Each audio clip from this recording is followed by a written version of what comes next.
podcast du Ridon.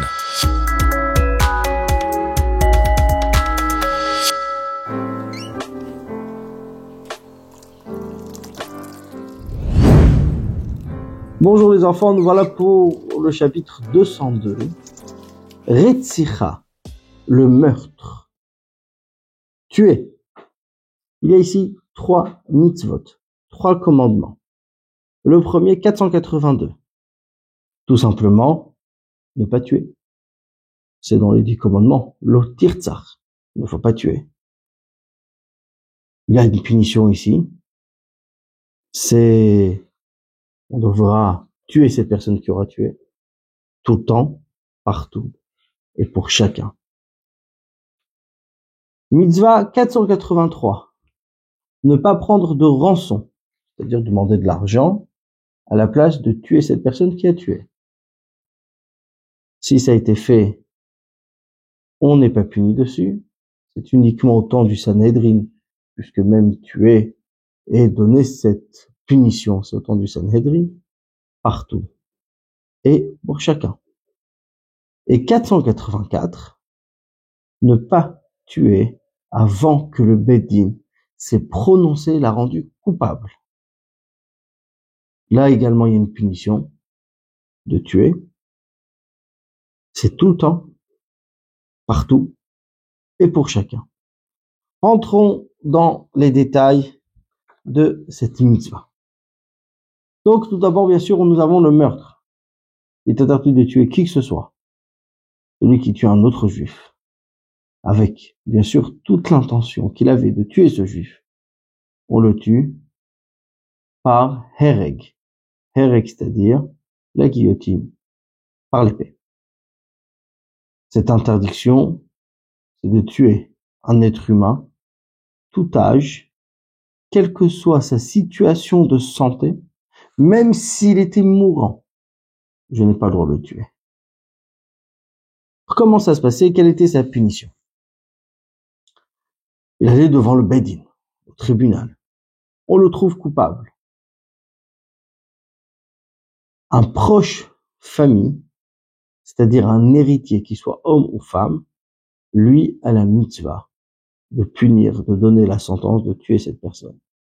Si ce proche de la famille, ce qu'on appelle le Goel Adam, le vengeur du sang, s'il ne veut pas tuer, ou il n'y a pas de proche famille pour venger celui qui a été tué, ce sera le rôle du Beddin, du tribunal. Il y a quelques exceptions ici, où il n'y a pas cette punition par le Beddin, on ne tue pas cette personne. Première exception, celui qui n'a pas tué lui-même. Il a loué une autre personne, c'est-à-dire les services de meurtrier pour aller tuer. Sa punition viendra du ciel. Le Beddin ne va pas tuer cette personne puisque lui-même n'a pas tué. Par contre, le Beddin pouvait décider de le faire si ça se reproduisait, mais c'était une punition particulière pour une personne particulière. Deuxièmement, s'il n'a pas eu l'intention de tuer, ça peut être par plusieurs choses. Là, ça sent question, le meurtrier a eu l'intention de frapper, pas de tuer. Mais il faut être sûr, l'objet, la manière, la façon dont il a frappé, les endroits dont il a donné les coups, ce n'est pas des choses qui étaient faites pour tuer. Si, bien sûr, il a pris des objets qui allaient tuer, la question ne se pose pas. Ou il a donné des coups dans des endroits qui peuvent causer la mort, la question ne se pose pas. Mais, s'il n'était pas censé mourir par les coups, par la manière qu'il a reçu les coups, à ce moment-là, il n'est pas coupable de la peine de mort. Également, s'il avait l'intention de tuer quelqu'un, il a tué quelqu'un d'autre à la place. Donc, il y a eu une erreur de cible. Alors, c'est-à-dire, il y a l'idée de tuer une personne précisément et directement, si cette mort a été causée de manière détournée. Par exemple, personne a été tombé dans un trou Il enlève l'échelle. À cause de ça, il est mort. Même si c'est lui-même qui a jeté cette personne dans le trou. Mais en jetant dans le trou, il l'a pas tué. Il l'a peut-être blessé, il l'a tué. En retirant l'échelle, il ne l'a pas tué directement. Il n'est pas coupable de la peine de mort. Autre point, ne pas prendre de rançon, c'est-à-dire de l'argent du meurtrier, de l'assassin. Il veut se faire pardonner, il préfère payer qu'être tué. Mais ce n'est pas comme ça que ça marche. Ils ne peuvent pas, le Beddin ne peut pas décider quoi faire avec cet assassin, avec ce meurtrier. Il a quand même tué. Son argent, aujourd'hui, ne sert plus à rien. La vie de l'homme appartient à Dieu. Et Hachem a demandé de ne pas acquitter cette personne par de l'argent, mais le tuer. Mais bien sûr, ça doit être mis au point et faire le point avec le tribunal. Donc, il ira devant le tribunal. Le tribunal le jugera. Et si le tribunal est jugé coupable, il y aura ce qu'on appelle mitat Beddin, la mort du tribunal.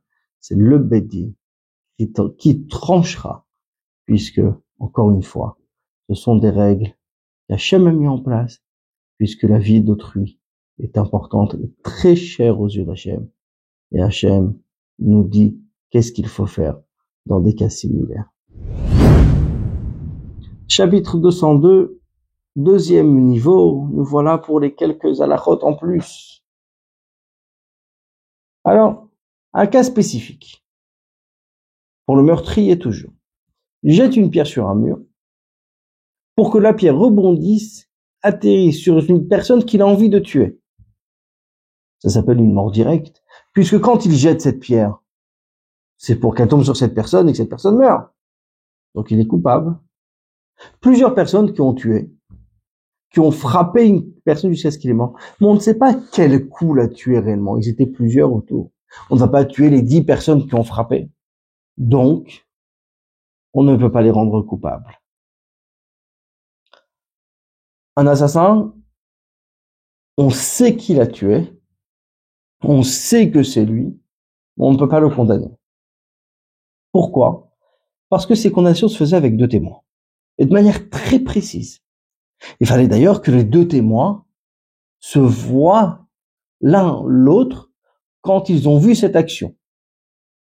Mais là, 2 témoins vont témoigner l'action, mais ne se sont pas vus, par exemple. Ils ne se voyaient pas l'un l'autre, ils étaient sur 2 angles différents. Le Beddin ne peut pas le rendre coupable. Qu'est-ce qu'on fait avec cette personne? On est sûr, on a la certitude puisque les 2 témoins ont témoigné. Mais d'un autre côté, on ne peut pas le tuer, puisqu'il manque une condition, pas par rapport à la personne, mais par rapport au témoin. C'est là où on le mettra en prison jusqu'à la fin de ses jours. C'est un cas assez particulier puisqu'en général dans la Torah, on ne parle pas de peine d'emprisonnement. Quelques petites choses encore à savoir. Il est assaut, c'est interdit complètement d'activer la mort d'une personne. Celui qui active la mort d'une personne, même si elle est très malade, s'appelle un assassin. Donc même une personne souffrante, de grosses douleurs, on sait qu'il va bientôt mourir. Les médecins disent, on va dépêcher sa mort, le pauvre, il souffre. Non, c'est dans les mains d'Hachem, c'est pas dans nos mains. Il y a ce qu'on appelle aujourd'hui dans le langage médical l'acharnement thérapeutique. C'est-à-dire une personne qui est en fin de vie, malheureusement, on va faire en sorte de le maintenir en vie. Est-ce qu'on a l'obligation de se maintenir en vie? J'ai pas le droit de lui enlever de la vie, mais est-ce que j'ai la mitzvah de lui maintenir la vie? Ça peut être accompagné de grandes douleurs pour la personne, et ça, les rabbanim discutent énormément sur ce sujet. Si malheureusement le problème se pose, il faut poser la question à un rav compétent, et lui tranchera si le maintien de vie ici est nécessaire ou pas. Le suicide,